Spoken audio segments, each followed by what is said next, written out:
कसलाई सुनाउनु यो मनको व्यथा, दुनिया यो बहिरो छ।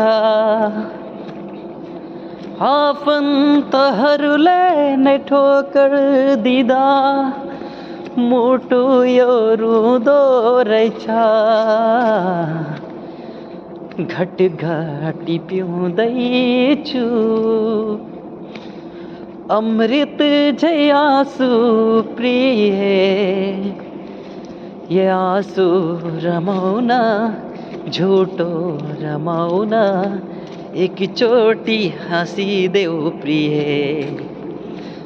छोडेर जाँदैछु